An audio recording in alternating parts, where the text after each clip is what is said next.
right, what's up? Good morning. Happy Labor Day. Welcome to A Bettor Morning presented by Rival Fantasy, the all-in-one fantasy sports platform. I'm your boy, Corey Parson, the fantasy executive. But you already know that. Welcome into A Bettor Morning, and once again, a happy Labor Day to each and every last single one of you enjoying the final days of the summertime. And obviously, if the Labor Day holiday is here, that means that we are pushing up against the start of the NFL season, and what a glorious time it is. Hope each and every last single one of you enjoyed your weekend and had the best of luck in your weekend drafts. I'll be talking about a little fantasy football coming up a little bit later on in the program. Also had a big night, big weekend in college football. Obviously, Coach Prime, number one story, not probably just sports-wise, but just news-wise, period, in the country. Get into that a little bit later on. But it is week one of the NFL season. And I want to start to go through some of these games and set up some of these storylines as we get ready to, what up, Toronto Dave, as we get ready to head into the season. And I want to start in Baltimore because that was kind of the starting place for the NFL offseason this year. You know, we went into this offseason, and obviously the Lamar Jackson saga with the Baltimore Ravens was the big deal. Was Lamar going to get his big contract extension? You know, he don't have an agent. He was covering himself. You know, how can he go out there and do that? And this is why, and yada, yada, yada, and this, that, and the third. And Lamar wants guaranteed money and the whole shebang. A lot of talk about Lamar Jackson when it comes to how he was going to handle this offseason. At times, it looked pretty shaky. But to be 100% honest, the Baltimore Ravens and Lamar Jackson got it done. And that seemed like the right thing to do. Now, Lamar has been hurt each of the last two seasons. And I will also say that when Lamar did get hurt, the Baltimore Ravens in each year was number one seed in the AFC. So you know what Baltimore is. It's Harbaugh. It's culture. It's a team that Ty Huntley almost beat the Bengals last year if it wasn't for a terrible fumble in that game. So Lamar Jackson puts this team over the top. Now, the past couple seasons, the problem has been the offense hasn't looked up to par under former offensive coordinator Greg Roman. The offense in Baltimore got kind of stale. It got kind of boring. Lamar was still doing a lot, but it's a lot of Deshaun Jackson, a lot of Marquise Brown, a lot of wide receivers Rashad Bateman last year, dudes that didn't make it, dudes that didn't get the job done. But now that Lamar Jackson has his bread and has his dollars, we got to start pushing Lamar Jackson to the next level because we've seen Joe Burrow in two AFC championship games. Patrick Mahomes go to the AFC championship game every year. Even Josh Allen has been there. But Lamar Jackson has not sniffed the AFC championship game yet. That needs to correct this season. He needs to stay healthy throughout the course of the entire season because we know what kind of dynamic weapon he is. New offensive coordinator in Todd Monken. It may take a little getting used to. But for the most part, Lamar Jackson can play the position. Everything come out of camp sounds good. You draft Zay Flowers. You bring in Odell. Healthy J.K. Dobbins help. Secondary needs to be a little bit better on the defensive side, but you know what Baltimore is. It's the front seven, and it's the linebackers, and it's the Raven culture, kind of like the Miami Heat. Now, I would not wager on the Baltimore Ravens this weekend. Over the last three seasons, Baltimore, something like 10, over the last 4 years, when Baltimore is a home favorite, they're 10-18 ATS. They do not play well as a home favorite. They're overvalued at home. When they're a favorite at home, they're overvalued. They win the game. The Ravens are probably the good and the best survivor pick for this weekend. But covering a 10-point spread is probably not the way I want to start my season with the Baltimore Ravens. I want to get them in a more favorable position. Now, with that being said, Lamar has to continue to get it done. He has to get better. He got the contract. He's got some weapons he likes. New offensive coordinator. Maybe you take a little while to get going, but I need Lamar Jackson to step up and take the Baltimore Ravens to at least the AFC Championship game this year. I like them to win the AFC. You can bet that at about 14-1 the last time I saw that. Obviously, top heavy with teams like the Bengals and the Chiefs. But I think the Baltimore Ravens are right in the mix like they were the past 2 years before Jackson got hurt. We know what Baltimore is. So Lamar Jackson, you got your bag. Now it's time for you to step up and show that you are an elite quarterback in the NFL like I called you last week. So go ahead, rubber meets the road. It's time for Lamar Jackson to prove it. You got all the pieces around you. Now, like I said, be wary of wagering on them this weekend. Now I want to go to another situation that was a big offseason storyline. What was the Green Bay Packers and Aaron Rodgers relationship going to be coming into this upcoming 2023 season? You know, Rodgers sat there arm in arm with Randall Cobb as the season ended last year, and the Green Bay Packers were eliminated from the playoffs by the Detroit Lions in that final game of the season, right? So then he goes into his pit of darkness. He comes out like the Pope. The smoke comes out. The smoke comes out, and Aaron Rodgers emerges, and he says that he wants the Green Bay Packers to trade him to the New York Jets. The Packers oblige because the Packers are ready to get started with their new quarterback. Jordan Love, Utah State quarterback from 3 years ago, has patiently sat and waited behind Aaron Rodgers. Now it is his time to take over the Green Bay Packers. This is a Green Bay Packer franchise with legendary quarterbacks for years and years and years now. You know about the time with Brett Favre and how he made Aaron Rodgers sit behind him. And now we see what kind of legendary stuff Aaron Rodgers has done with that Green Bay Packer organization. But it seems like it was time for Green Bay and Aaron Rodgers to come to an end. As Lil Wayne said last week, Green Bay got petty Aaron Rodgers down the stretch. The New York Jets have favorable Aaron Rodgers. But it's not time for Green Bay to worry about Aaron Rodgers no more. It's the Jordan Love show now, and I like it, and I'm optimistic. You know why? Because I think Matt LaFleur can really take over this team now. You see, it's hard to come in there as a young head coach and be the head coach of a team with a veteran quarterback who make $40-something million a year and win every MVP every year. Because at that point, LaFleur got to feel like, okay, really, I'm just a project manager here, not a head coach. I'm just managing Aaron Rodgers' team. Well, now he gets the chance to show what he's ready for and what he can do. So I like it. I like it a lot. The Green Bay Packers coming into the season. I like them at plus 350 to win the NFC North. Now, here's what's interesting about their opponents. The Chicago Bears opened up this game this week as a 2.5-point home favorite. All the money is coming in on the Bears. People are very optimistic about the Chicago Bears. But despite all the money coming in on the Bears, the number has moved in the Green Bay Packers' favor. That means sharp money is hitting the Packers. That means guys like myself are betting on the Green Bay Packers to go in there and upset the Chicago Bears. That's probably the wager you need to make to start the week this week, because I can see by Sunday morning the Green Bay Packers actually being the favorite in this game. That's the way it's going right now, and I think that's the way it's going to play out. Now, why the optimism for the Chicago Bears? It's people that think the Chicago Bears are going to be a playoff team this year. Chicago was 3-13 last year. They lost their last 8 games of the season. What in the hell about that says playoff team this year? People are optimistic about Justin Fields. And I agree, Fields is going to be a terrific fantasy football asset. But when you start telling the story of Justin Fields, do not say he's going to take this this Jalen Hurts type step, right? That's not what he's going to do. 2,200 passing yards last year. 17 touchdowns, 11 interceptions. Now, yes, 1,100 rushing yards is fantastic. That's great for fantasy. We love it. Got to agree with that. But what makes you think that this team is significantly better than the Green Bay Packers or even the rest of the people in that division? This is a team that's popular to make the playoffs this year. It starts at the quarterback position. They were 3-13 last year. The quarterback ran the football well.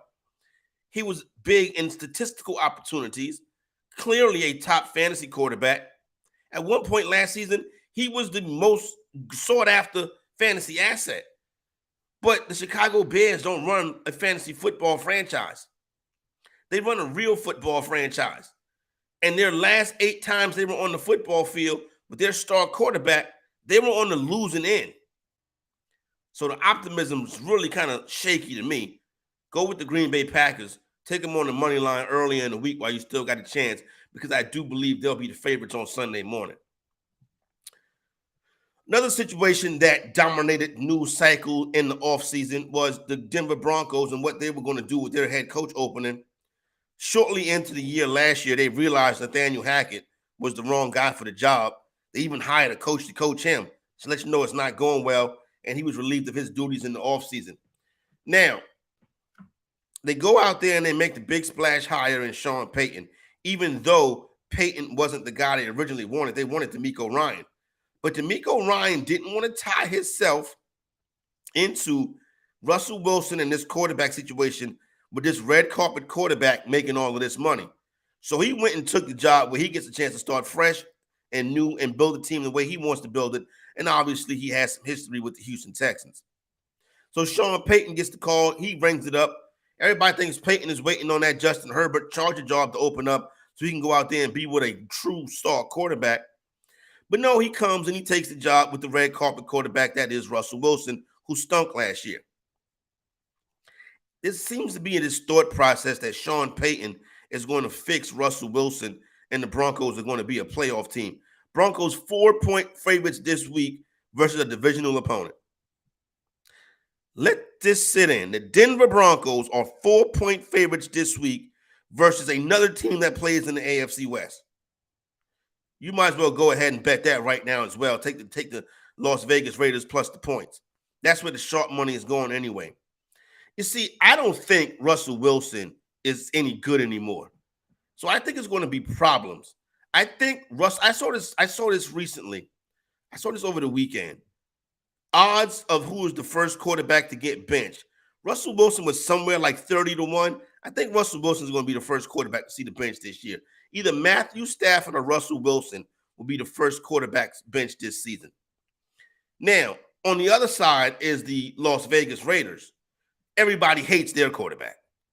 But all he does has been the only Kyle Shanahan San Francisco 49ers quarterback to win football games. The rest of them didn't win. Yeah, Purdy had that nice run last year, but Jimmy Garoppolo has taken, when he was in San Francisco, he took them to 2 NFC championship games in the Super Bowl. And people act like he's chopped liver. So they fade the Raiders. Raiders coming in here projected to probably be behind the Texans or the Colts, the worst team in the AFC. That's not the way I look at this Las Vegas Raider team. Last year, the Raiders' point differential was minus 23. The 14-win Vikings was minus 3. A little bit of regression, positive regression, makes the Raiders a playoff contender, if you ask me. Hal says, Corey, you a hater on these quarterbacks when they get paid. How? You think Russell Wilson should be making $45 million for what? Why would you pay him that kind of money? He don't deserve that bag. Kyler Murray, $46 million. He deserved that money? Anyway, I'm not hating on him. I'm just telling the truth. Russell Wilson, a celebrity quarterback. So, yeah, it's no reason to act like this Raider team is going to be the worst team in the AFC. That's a mistake. A little bit of luck. Listen, the Raiders were running down the stretch last year. They were playing tough. They were in every game. Now they got a quarterback that can actually run that system. Now, I disagree with McDaniels. McDaniels the type of guy that comes in there and I'm going to teach you and you're going to learn my system. That's a hard system to learn. So he struggled with that. Now you're bringing Garoppolo, a dude who's been in this system his whole career. As long as he stays healthy, the Raiders will be very competitive this season. I know you are chopping it up, Hal. Appreciate you listening this morning on this good Labor Day, right? So you look at the situation with the Raiders. I like them this week, and I think you got to be optimistic on what the Raiders are going to be in the future moving forward. Now, yesterday, I'm in here chilling, right? Watching college football, getting ready for the games, and getting ready to talk a little college football in a second, wrap up what we saw this weekend. And I get a phone call from my cousin that lives in San Diego. So when my cousin calls around Labor Day weekend, he's a postal worker out there in San Diego. I know more than likely he's at his fantasy football draft. So he calls me, and he's like, oh, who should I take? Like Nick Chubb or Dalvin Cook? I'm like, what the hell is going on? What are you talking about? Why is Nick Chubb and Dalvin Cook even a conversation? I'm like, what round are you in? He's like, I'm in the second. I'm like, take Nick Chubb. Call me back a little bit later on. what about Michael Gallup? I'm like, what round are you in now that you're worried about Michael Gallup in a home league? Got a call back from him a little bit later on. He's like, what quarterback should I take as a backup? So I'm like, well, who's on the board? He goes, Geno Smith, Anthony Richardson, Jimmy Garoppolo, Dak Prescott. I'm like, well, who's your starter? And he goes, Brock Purdy. I go, what? Brock Purdy is off the board before even a stiff like Dak Prescott? So I said, listen. Go ahead and take Anthony Richardson. He's going to give you the most statistical upside. And don't you start the season with Brock Purdy. So now it is clear that my cousin needs to start a free 7-day trial of Fantasy Alarm's All-Pro subscription and get the fantasy football draft guide and cheat sheet for free. Once again, my cousin needs to sign up and start a free 7-day trial of Fantasy Alarm's All-Pro subscription and get the fantasy football draft guide and cheat sheet for free. He and you should go to fantasyalarm.com/draft, because if you don't want to look like the guy calling your cousin across the country to get fantasy football advice, if you're that guy, don't be embarrassed on draft day. Just go ahead, head on over to fantasyalarm.com, free cheat sheet, draft guide, you know what I'm saying? 7 days, 7-day free trial, all pro subscription, get the draft guide and cheat sheet for free so you can have a better draft day experience than my cousin did. Now it's time to hop on over and talk about the weekend in college football. And listen, I told you at the end of last week, go ahead and get on Colorado on that money line. The sharp money was suggesting that Colorado was in play. By the time the first 2 drives was over, you knew that there was going to be a game. So shout out to Coach Prime. Shout out to the Colorado Buffaloes. They have now changed what people think about them coming into this season. Now, looking at it early before this game, their projected win total was 3.5. That's up to 5.5. To win the national championship, they were 200-1. That's down to 100-1. Now there are 2 superstar players that stole the weekend, Shedeur Sanders and Travis Hunter. Let's start with Shedeur. Shedeur coming into the week was 150-1 to win the Heisman Trophy. His numbers in most shops is all the way down to 30-1 after his 4-touchdown, 510-yard performance. But at FanDuel Sportsbook, Shedeur Sanders is still 100-1. FanDuel has not readjusted their Heisman Trophy odds yet. You can still get Shedeur at 100-1. Now, FanDuel is taking Travis Hunter down to 60-1, but most shops have Hunter at 30-1. So the 2 big players this weekend that show their odds shift, you can still get them at a good number at FanDuel right now. Shedeur Sanders right now, 100-1 to win the Heisman at FanDuel. Another guy that's in the Heisman Trophy race. Oh, before I get to the Heisman Trophy race, I want to touch on Colorado. And listen, it was great to see them get that W. It was very exciting. And I would say that the way my text messages and phone was ringing and all the congratulations and stuff that was going out to Coach Prime, everybody was very happy that Deion Sanders was successful in his debut. Yet when he comes to the podium, this is what he gives us. Shedeur broke a single. For real? Shedeur Sanders from a HBCU? Absolutely. The one that played at Jackson last year? The one that played at Jackson State last The one that you asked me, why would I give him the starting job? But like no, not you. I got receipts. I know who they are. Not you, baby. I just gotta say it. I would never do that. So here's the deal. Everybody is rooting for you, Prime. Everybody's happy. For real, people are on your side.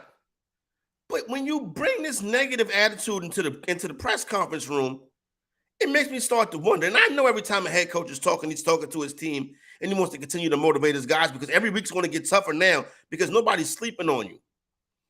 But I think Prime, who's already said he's sensitive and has rabbited ears, takes a little bit of a tougher approach with the media than he needs to. Listen, everybody's rooting for you. And not only that, how about the fact that you are acting like, you're being discredited and the media is treating you the wrong way?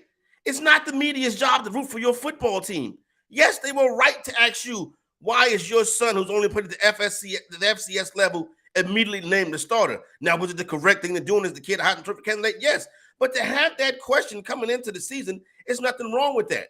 It's not the media's job to kiss Coach Prime's butt. They got jobs to do. They got stories to write. It goes hand in hand. So, everything. I love Coach Prime. I'm a big fan. But when he goes at the media like this, to me, you know what I'm saying, it's not the best look. Now, getting on with the get down, Drake May, solid performance, starting off his season. Gamecocks looked terrible, so that was a bad look. Shout out to the Pac-12, 13-0 over the weekend. The Pac-12 looked fantastic. Michael Penix Jr. right now, the quarterback of the Washington Huskies, second in Heisman Trophy, in the second shortest odds to win the Heisman Trophy. Pac-12 quarterback Caleb Williams with the shortest odds. So Pac-12 getting it done. Florida State and Louisiana State, the big top 10 battle last night. Florida State wins the game by 21 points. Florida State dominant 45-24 over LSU. Now, Florida State beat LSU to start the year last year, and LSU still ended up having a shot to make it to the college football playoff at the end. But Florida State looks very tough this year. LSU is going to take some time. Jaden Daniels did not play well. Jordan Travis had his moments. Love Keon Coleman and Johnny Wilson, two wide receivers Florida State picked about the transfer portal. So there you go right there. Florida State is the real deal. They look tough. They look legit. LSU still has some work to do. Do got a college football game tonight, ACC action. Riley Leonard versus Cade Klubnik. Clemson travels to Duke, another North Carolina, South Carolina battle, this time with private schools. But I'd say this. Clemson as an in-conference home favorite, Clemson as an in-conference road favorite is normally a pretty profitable spot. But there's a sweet spot around 13 to 14 points. When they are favored by that much, they tend to not cover the spreads in those games. I would take the 13 with Duke tonight. I think Duke is going to have this be a football game into the fourth quarter. So now, Better Boss is asking about FSU, LSU close at halftime, then FSU dominated. Listen, Brian Kelly is a very good head coach. And I think he's a better head coach than Mike Norvell. I think it's going to take LSU a little bit of time to get it together. Jaden Daniels was not good yesterday. Another thing, LSU couldn't get off the field on third down. Situational football is so important. You got to get off the field on third down. And when you have the ball on third down, you got to keep drives going. That's really what you're going to see this NFL weekend. The teams that can get off the field on third down and stay on the field on third down will be the teams that end up winning this game. But I do like the Duke Blue Devils tonight to go ahead and get that done. So once again, to wrap it up, happy Labor Day to everybody getting ready for a big NFL. We are officially into week 1 of the NFL season. So I want you to go out there and do everything you need to do to be successful getting into this week as we get ready to start tabulating scores later on this week. Coming up next is Sportstopia Fantasy Fire and Ice MLB at 9:30 with my friends Drew Silver and Chris Crawford. So hang out, chill out, wake up for that. Don't forget, once again, shout out to Rival Fantasy. Go check them out. Now, for Heather Klein, it's Corey Parson, the Fantasy Executive, wishing you